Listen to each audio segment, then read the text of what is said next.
Paano nga ba gawing automatic ang ating battery charger para kapag full charge na ay hindi nakakarga?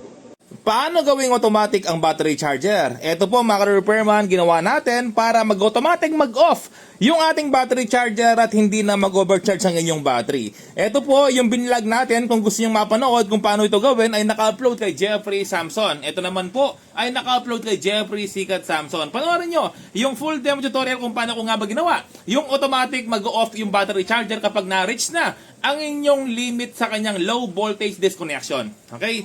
So, bali, inuulit ko mga repairman, no? Ang daming gumagaya sa akin sa TikTok, no? Ito po ay hindi sa akin account. Huwag po kayong maniwala dyan. Kinukuha yung mukha ko, pangalan ko, mga video ko lahat. Ina-upload po nila, hindi po sa akin yan. Okay, hindi rin po sa akin to mga repairman. Mas marami pang followers kaysa sa akin, no? Hindi po sa akin yan, huwag po kayong maniwala. No? Lahat ng video sa akin. Ngayon, nag-iisa lang po yung account ko sa TikTok at meron po siyang 120,000 followers. Malapit nang mag 121,000 followers. Nag-iisa lang po yan na account ko sa TikTok. Wala na pong iba. Okay? So bali, eto mga repairman, na ginawa po natin ay bumili ako ng isang LBD. Na magkano lang to? Wala naman 200, wala sa mga 200 pesos. LBD po ito, no? Low voltage disconnection. At bumili ako ng SSR, no? Ayan, walang problema kahit 60 ampere, walang problema kahit 30 ampere, walang problema kahit 40 ampere, okay? Ngayon, ipapaliwanag ko muna kung ano po yung ginawa ko rito.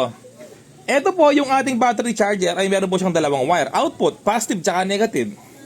Ito yung kanyang positive. Dali, alisin ko yung holder, no? Ito yung kanyang positive ng battery. Ito yung ating negative ng battery. Yung positive at negative, kumuha po ng connection or power itong ating LBD. Yung LBD po natin, maximum voltage 36 volts. Ito pong ginawa kong battery charger ay 24 volts. Ito po mga repairman, yung battery charger po natin meron siyang 28 volts. No? Ayan po yung actual na reading ng ating battery charger na ginawa. Ngayon, ito po yung positive at negative.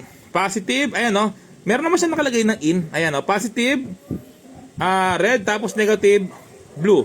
Ayan po mga repairman, no? Input po yan. Okay? Sunod pong gagawin natin, ito po yung output. Meron naman siya nakalagay na out. Ayan, no? Out sa gilid, out. Ayan, kita nyo? Okay, tapos yung positive, ito. Red, negative ay blue. Ito naman po ay pupunta dito sa ating, pwede pong hawakan to, no? Safe po ito kasi, ano po to, DC, no? Hindi ko ginamit yung AC po dito. Okay, ito po yung ating positive red, tapos negative ay blue. Ayan po, meron naman siyang indicator, positive at negative. Ito pala ay maximum input ay 32 volts. Tapos, ito naman po usually ginagamit sa mga AC volts, no? Pero ginamit ko to sa DC. Okay, paano nga ba? Ito po yung isang positive na to, na galing sa ating battery charger na output, nag-connect po ako dito ng positive, no? Tapos, yung positive ulit, dito po siya. Kasi kapag umilaw po ito, ibig sabihin may power.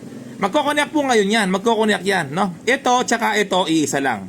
Okay, wala pong kinalaman ditong input, tsaka dito. Hindi po pwedeng papasa po dito, pasa doon, hindi po, no?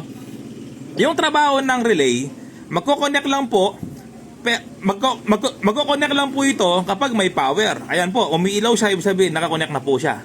Okay, ito po yung ating positive ng ating battery. Yung wire po natin manipis, no? For demo only. Mas makapal, mas maganda. Tapos, ito naman po yung ating negative. Negative terminal, na?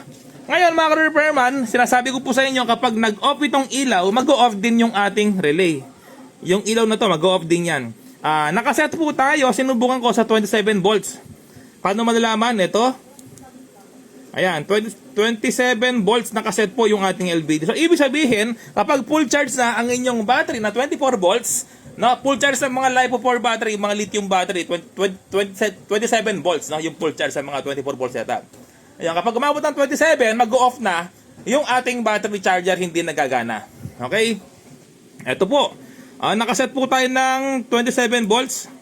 Ayan, no, 27 volts, no. Okay, pero bago yon, ang pag-set mo ng LBD ganito para may idea po kayo, no. Unang gagawin, i-press po dito sa right ng 2 beses. Mabilis. 1, 2. Ayan po, kailangan naka 0.1 po yan. Okay, kailangan naka 0.1. Tapos, ito naman po, yung pag-set sa kaliwa, press ng 2 beses, 1, 2. Ayan po, 27. Ayan, kung gusto nyo gawin na 26.9, 27 volts, ayan. Pero sa akin, 27 volts, no? Subukan natin.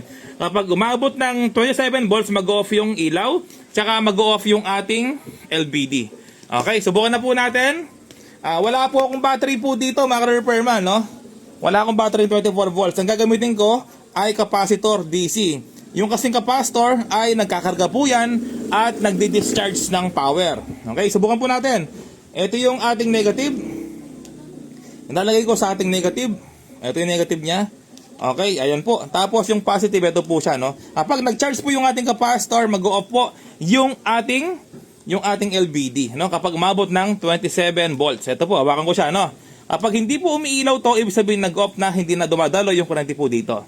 Ito yung ating positive. Ayan, mga repairman, nag-off siya. Kita nyo, nag-off siya. Hindi ko kasi maipakita ng matagal kasi nga po, mabilis mapuno yung ating capacitor. Ngayon, discharge po natin yung ating capacitor. Ayan po, discharge. Yung pag-discharge po, i-short lang natin, no? Tapos, yan po. Ayan, mga repairman, no? Nag-off. Pansin nyo, yung kanyang LBD umaabot ng 26 volts. Isa pa. Okay, isa pa, mga repairman, no? Umaabot ng 26 volts. Tapos, mag-off yung ilaw, mag-off to, ibig sabihin, wala na pong connection po dito yan. Mapuputol na yung kanyang connection. Okay, isa pa.